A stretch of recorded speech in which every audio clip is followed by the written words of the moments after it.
Congratulations to the Time to Sell team. Our next session is a panel. It's the last session. It's called Reflections, Moving the Needle Forward on the Use of Data to Achieve the SDGs.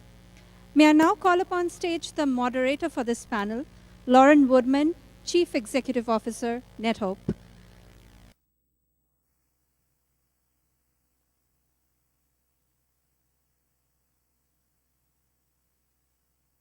Welcome back, Lauren. Thank you very much.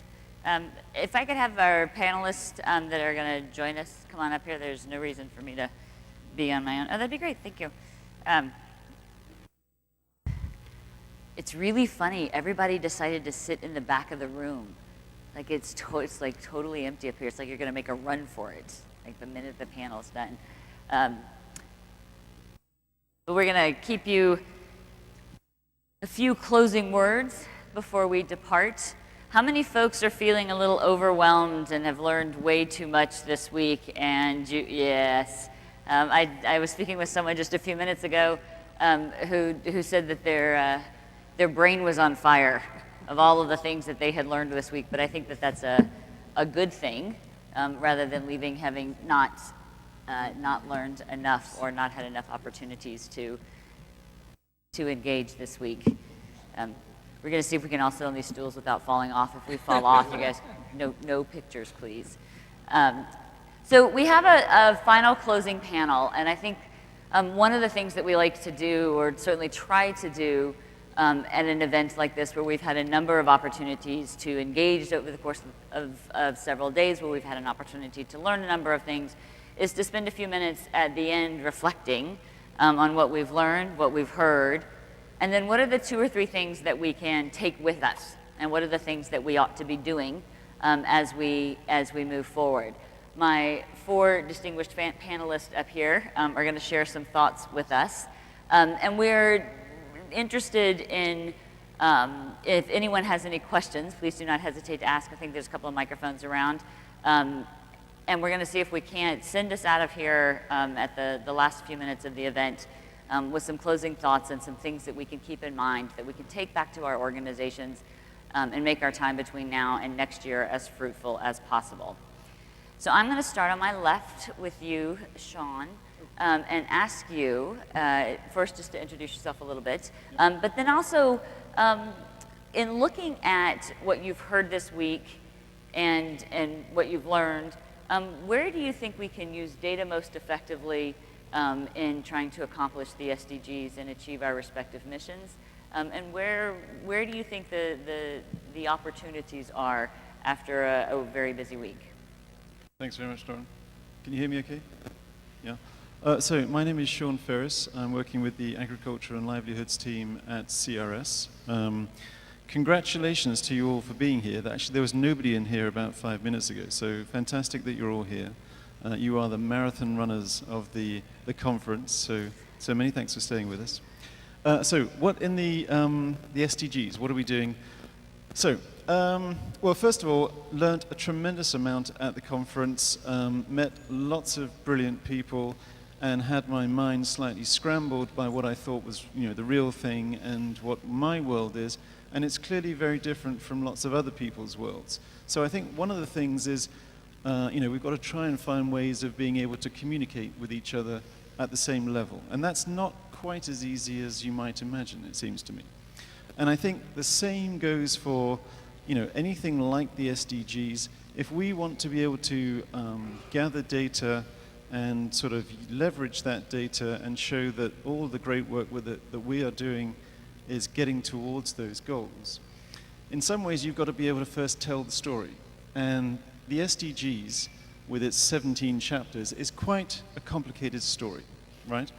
And, we're also millions of different sort of organizations, thousands of different organizations collecting information in different ways.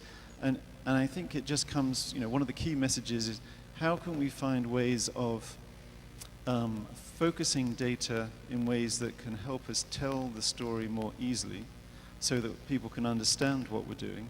And I think for me that's one of the key messages coming through this process is if we are going to be able to leverage our data understand the story more easily. We've got to be able to focus and be able to visualize that information more easily. And I think that's really one of the big steps going forward, is how can we start to share information and ideas in a way, a language, if you like, that we can all understand.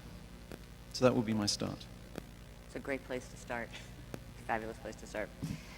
Ajit, you are at the Research and Innovation Circle here in Hyderabad, so you have a particular take on this and a view, but also get the opportunity to work with a number of young people who sometimes have a different perspective of how data might be applied to help us achieve the SDGs. What do you take away from this week?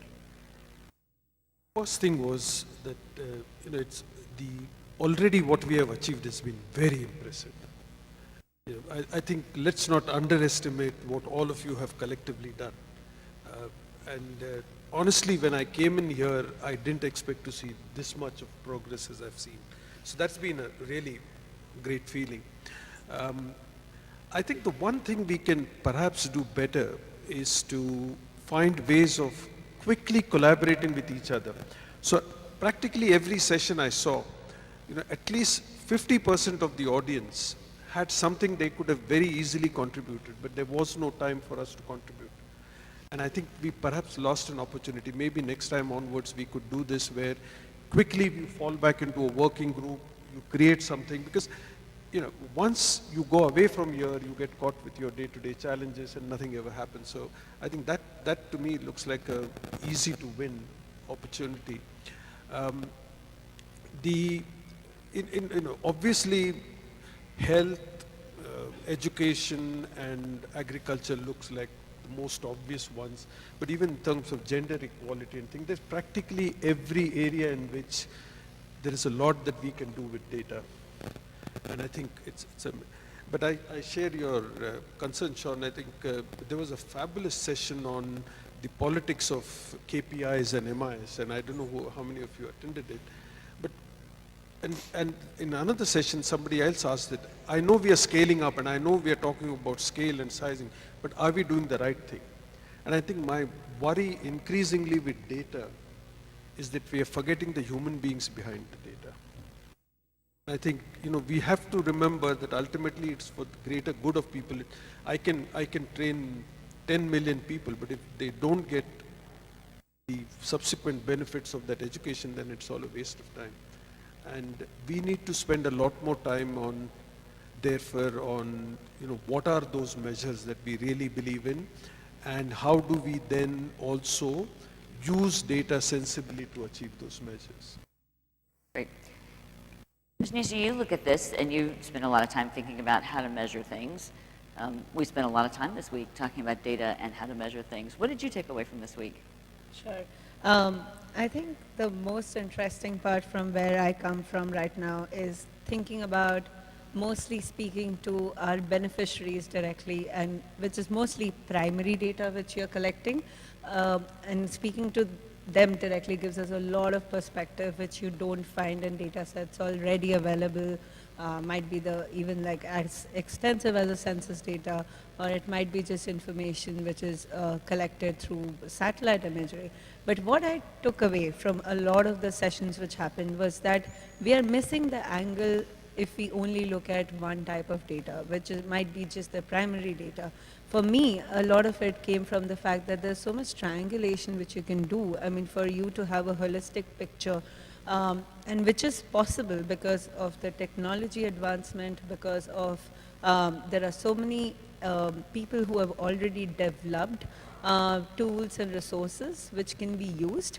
I think it's now the time is right. I mean, whether it's for the whether it's for the Sustainable Development Goals or whether it's for your own organization, there is this time which you have to look at different sources of available data, or what you are collecting yourself in a very cohesive manner, and not leave one out, because then you're just looking at half the picture. So that's something which I took away, and I hope that we will be able to do it in the future.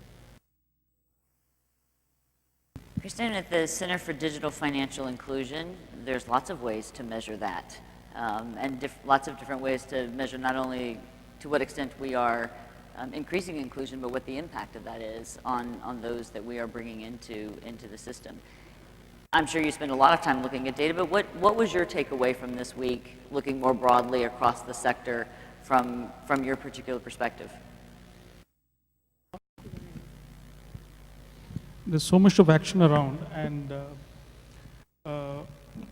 everybody's thinking of scaling, and scaling is a big thing. But the biggest, one of the key things you get when you scale is data. And how do you use that data further? And there's one interesting point which Ushnisha made on triangulation of when there is so much of data in such diverse sectors. When it comes together, we can tell many, many different stories out of it. We work closely with the government on building analytics platforms to design beneficiary programs for people. And for us, the lowest hanging fruit is straight away the data which is right there in their backyard, they don't know how to figure that out. That's the lowest hanging fruit which we work on first. But as soon as they start seeing the results, then this opportunity of looking at other sources of data comes in. And it's so exciting of what can be done. To give an example, we are working on a large program where we are trying to see if we can subsidize delivery of, say, simple mobile phones for people so that it helps them grow. So initially we look at things like what could be the incomes of these households. Then we said, can we look at households where women are the sole earning members? Can we give them priority? Then we look at a different set. Then we look at places where there are young people who actually are studying or in schools, on college. So they can probably use the phone better. Then we get a different set of population that we can address it to. And then we say, what is the point giving it if there's no connectivity? Then the entire connectivity data comes in. It's completely from a different dimension. And that completely changes the kind of target audience we look at. So I'm just trying to say that when you start looking at things from different perspectives, which you may not have thought of earlier. I mean, when normally would people think of this, they won't think of triangulating all of that. But when you look at it through an analytics platform, all these possibilities come up. So I really look at it as a great opportunity, looking at data for designing large beneficiary programs for the people, addressing the SDGs.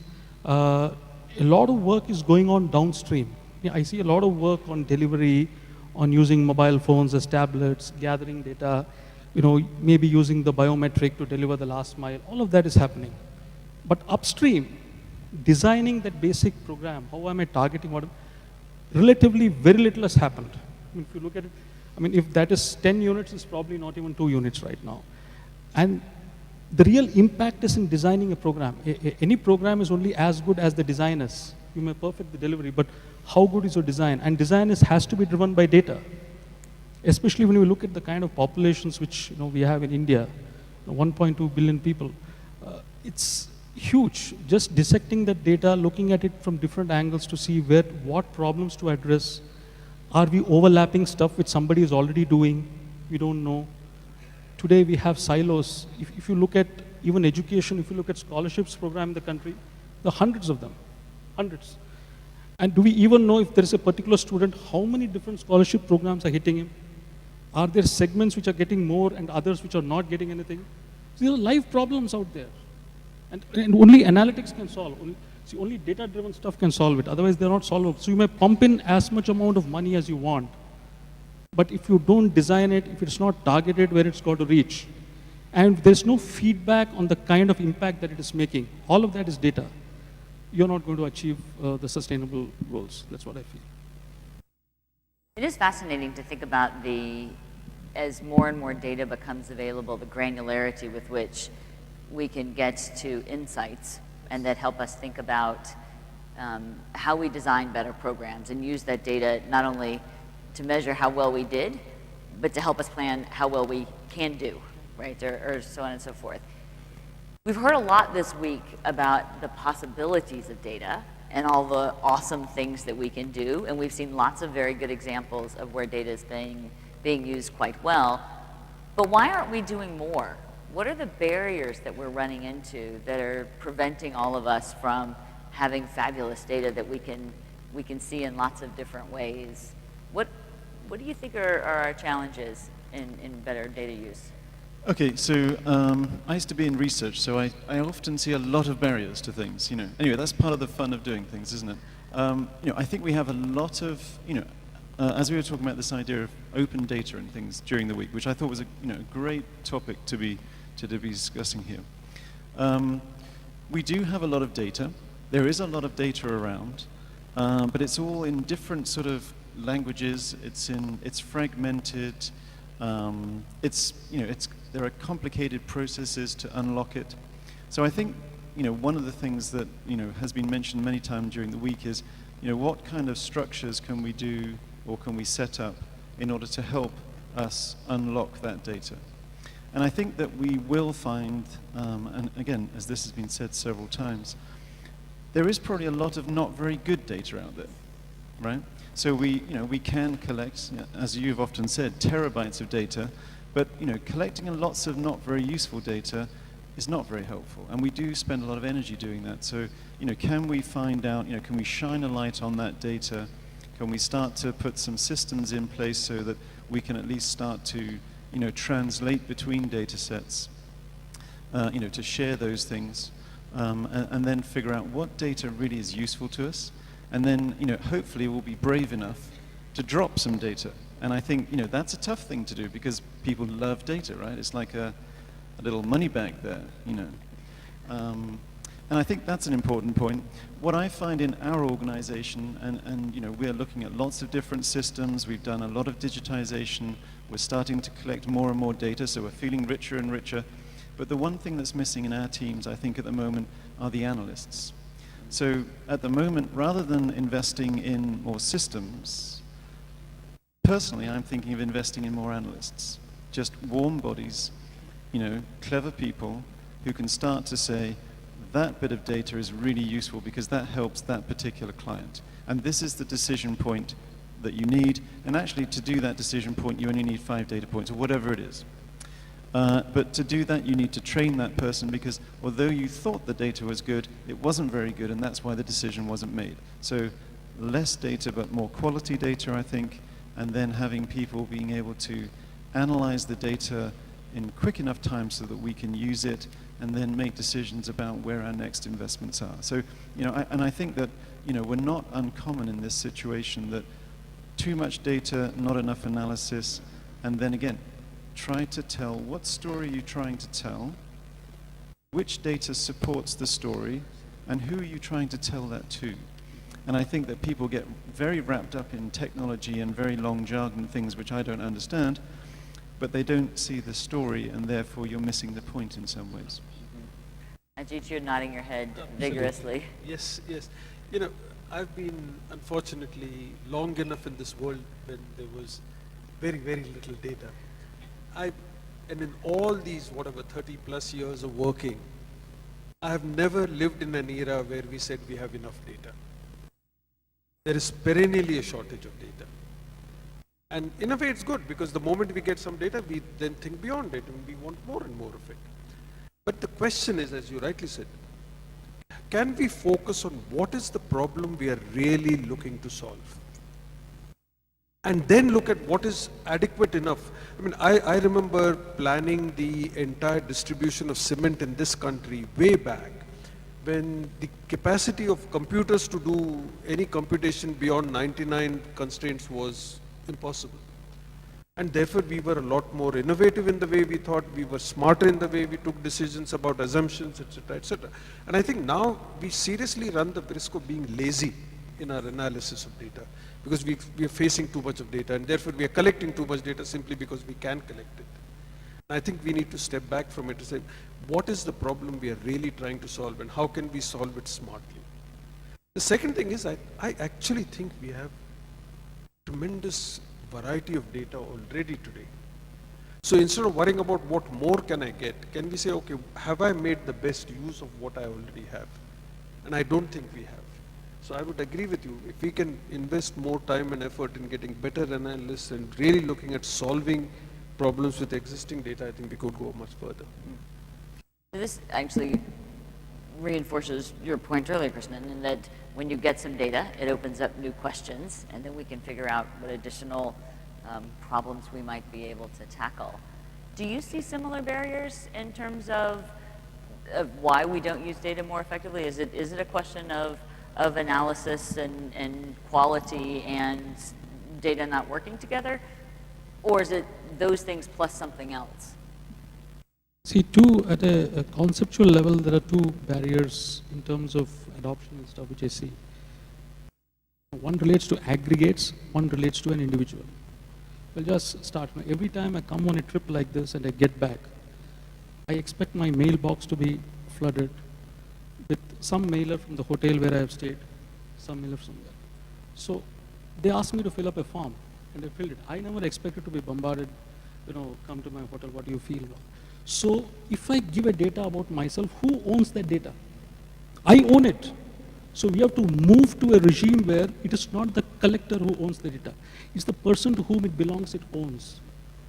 And unless we fix it, we will not be really able to make much headway on individual data. We'll only find misuse, you will find intrusions into the privacy of people, because we have to have a regime where anytime somebody collects the data, the ownership is with you, and it's transparently shared.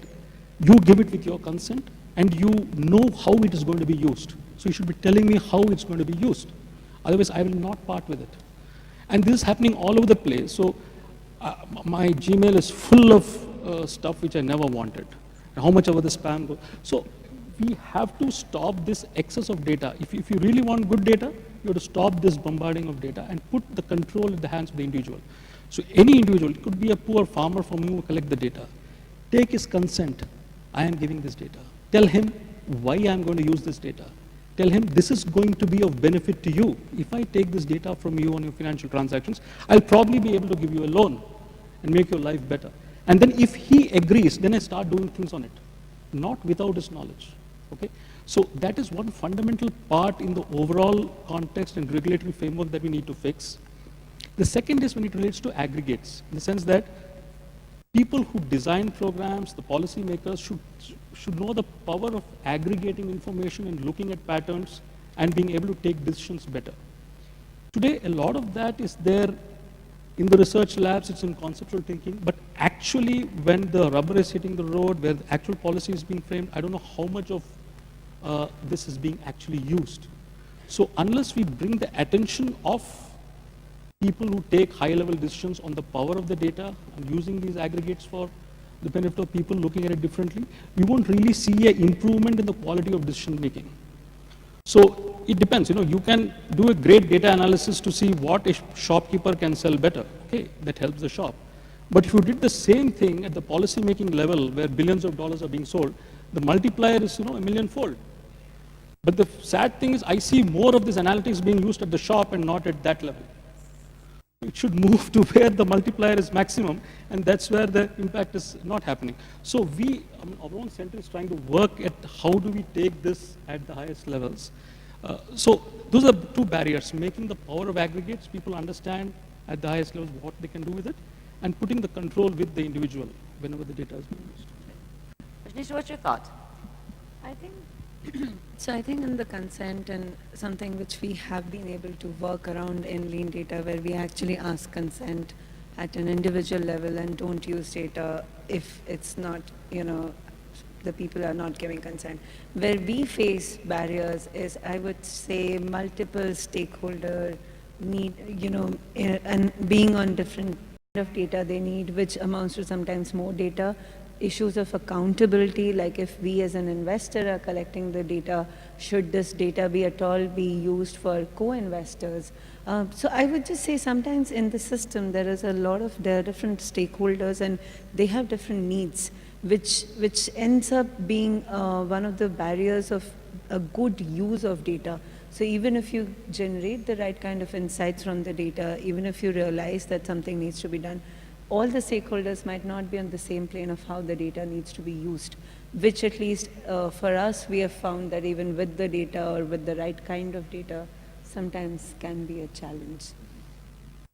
So I'll just take up, one of the things I noticed during the conference that many delegates, especially those from Africa, were talking about government as a major barrier. And the frustration that government has the information, government also has money, but is not willing to invest. On the other hand, what was fascinating was that in India, and especially with Microsoft, we found that the government is actually inundating you and in fact forcing you to. So just think about it. What is it that we do? Each one of us believes in a cause, and we take that cause to the government and say, you know what, you need to give me data for that cause. Unfortunately, more often than not, the government is not interested in it. What did Microsoft do? They turned this to me. They said, I have a tool. You tell me what's your most pressing problem and I'll solve it for you. So here is something for us to think about. And if this sounds blasphemous, I apologize in advance. Can we identify 5 governments all over this world and go and tell them, look, we will use data to solve your most pressing problems. And most elected governments are always willing to have something done about their most pressing problems. And that way we may actually get access to data which otherwise would be. It is an interesting thought, right, to think about how do you move the question out of the barriers and flip that conversation and think about what the possibilities are and then shine a bright light on what we could do if we strike better partnerships, figure out a better way, speak a common language, you know, be able to tell a common story. It would be a very interesting way to try and approach the problem, although I am quite sure it would generate a whole list then of additional top 5 priority questions, but maybe it's a way to start down that path. You both mentioned this question of data protection and privacy and how do we deal with that. And certainly I think that's one of the big challenges that we're facing around data, especially data for underserved and sometimes vulnerable populations who may not have the same familiarity with the way that data might be used, or this may be a new experience for them. And certainly one of the things that we hear is the different regimes around data protection make it exceptionally difficult when you're working at an international level. How do you think we start to bridge that gap? The gap between understanding, the gap between whether the collector owns the data or the individual from whom the data was collected owns the data. How do we normalize at the international level? Where do we start to tackle that problem? Because it strikes me as being a pretty big barrier when we're trying to solve big problems. Yeah, to me, this specific question, whether a collector owns or the person to whom, I think we should, my own suggestion, personal level, it should be an axiom that it belongs to the person to whom it is. It's not a question of an argument. It belongs to me, my data belongs to me. So we have to start and not argue on that. And that's what any democratic country, that's the way it has to be built, okay? And if you ensure that the problem which I'm worried about is that if somebody misuses it, then the real people who get affected by it are the poorest first. Because anything that we do for them has to be driven by data. And because somebody somewhere is misusing it, the government or whoever the agency gets overprotective, and then you lose the whole opportunity. So to all of us who use data, it becomes our responsibility that we do it with great responsibility. In the sense that, because we know it's not that our intentions are not correct, but we have to be ensure that it doesn't get misused, to that the ripple effect for the rest of it is a lot if you make one mistake. So I have had examples where people have actually handed me data, very valuable data on a pen drive, because they trust me so much. Please take it, do it. I said, no, I don't want. Don't give it to me. And don't trust anybody like this. You please keep it there and I will come and access it. Give me a password, then I'll do it. Because you also carry a responsibility, just because you are creating an environment. As I said, a lot of people today with data are not aware how powerful a tool it is and how much can be done with it. And those of us who know a little more than them, maybe we also don't know the whole story, but because we know a little more than them, we should be advising them. Because if we are responsible, we ensure that we don't have all those incidents where something happens, you take somebody's data and put it on the website and say, see, this is what happened. And after that, everybody clams up and says, see. We have to ensure it doesn't happen. And it's a responsibility of all of us, because this is a growing area. A lot of us don't really understand the ramifications of that. And till we sort it out, I think the responsibility lies with us. I would say that, yes, I mean, probably in the development sector, there's a lot more data now probably than earlier. But I think in traditional research field, might be a market research side, there are now norms and things which are in place, which something like SOMAR or some other things like that, which are in place, which talk about data security, how we should use it. So I think, yes, it's complicated, including like who owns the data, where the data is stored, etc. But I think there are some best practices which I think we can borrow from, probably not just our own circle, which we know of, but also, you know, because a lot of times the corporates have been, and other organizations have been using data, and there has been stringent bodies which have been created to make sure that they are using their data well. So probably there is some way we can also leverage those best practices in our work, and we are trying to do that. I won't say we are close to perfect or anywhere we have a full solution for it, but we do tend to look outside and see that what else or who else has this amount of data and what do they do for it.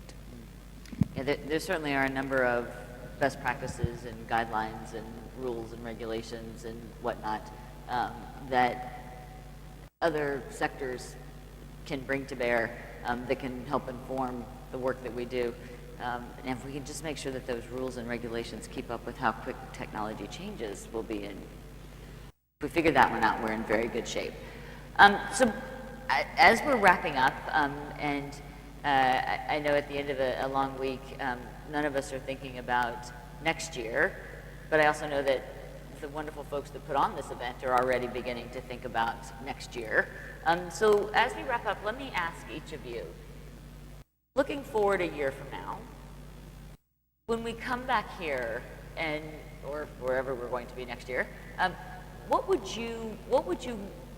count as success? What would you want to see happen in this intervening year where you could come back and say, gosh, that was a conversation that we started there, or we advanced in Hyderabad, and look where we are now?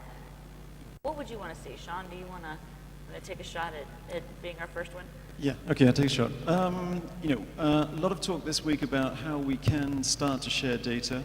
A lot of talk about, what are the types of definitions or the standards that we can start to use. I did think that the conversations, they were excellent, but, again, talking at different levels. I would like us to be able to come back and with a couple of concrete examples, whether it's Andy Jarvis's team or the Gates team, whoever it is, come back and say, we're not trying to boil the whole ocean kind of thing, but we've made a couple of data sets that some people had that were very well aligned with us, but they were not able to talk to each other. We figured out how to talk to each other, and this is the value that we leveraged from doing that. I think if we could have a couple of examples of that, that would show a little bit of the opportunity that is out there, and I think it would give people a sense of a pathway forward as well. And I do think that there's a lot of interest in trying to do this. I think it's very complicated, and I think everybody's sort of sitting on the sidelines thinking, how is that really done? But if we could get a couple of concrete examples, nothing huge, but progress, for me that would be really interesting. ICT for D has an enormous power to bring people together. And I think this group should take the initiative on all the discussions on privacy that we've been talking about. And from both sides, not just that, but do we really need that much of information and data? I think that would be, to me, if by the time we come next year, we have had discussions at various government level, whether local levels, state levels, etc. I think that would be a phenomenal move. The second is what I said earlier. I wish we have 5 governments to showcase and say, you know what, we made a huge difference. I think for me, it was just around the fact that I hope by next year we have a lot more clarity about, intertwining of, the kind of work each of us are doing. Where does this sort of come together? Because I see so many replicable things where, or a lot of tools which are built, which are, probably a bit different, but still a lot similar. So how do we make sure that towards this data revolution for this development sector, how do we make sure we start streamlining and doing things, and the ones which are the best sort of, sustain, and the others sort of start merging in some way? I think that would be great to see. Yeah, I would like to build one more step on what Ajit said. Not just 5 governments who are willing to work with you, but accompanied by 5 examples of how data has made an impact on at least 1 million each. I mean, that's the kind of, should not only have started the work, but achieved the impact out of it. And it's possible because we know from where we are working that it is really possible. So if we come back here a year from now with 5 governments that we've partnered with, we've got some examples of where combining data and using data together really works, and it's teed up some new opportunities so that we can collaborate and build on top of the work that one another did. That will be success. Okay, well, you guys all know what you need to do now for the next year. So, there's your marching orders, and that's probably a lot to accomplish in a year. But I think a lot of folks would certainly feel thrilled if we could even begin to make some meaningful progress in those directions. Let me thank my panelists for joining us this afternoon. Let me thank all of you for sticking it out through the end. You get the gold stars for the day and being here through the rest of the afternoon. I know that the organizers have a few closing words to say, but let me just say thank you for sharing this time with us and for all of the work that each of you and your organizations are doing. It's always fun to come together for a week and learn from one another and see the work that is happening. But we all get to go back on Monday or Tuesday or whenever it is we make it back to the office and pick up the hard day-to-day work that each of you are doing in order to make someone's life better. So I hope this has shed a little insight on some of the ways that we might be able to do that more effectively together. And next year, we'll see how much progress we've made in the intervening time. Thank you, and thank you to all of you.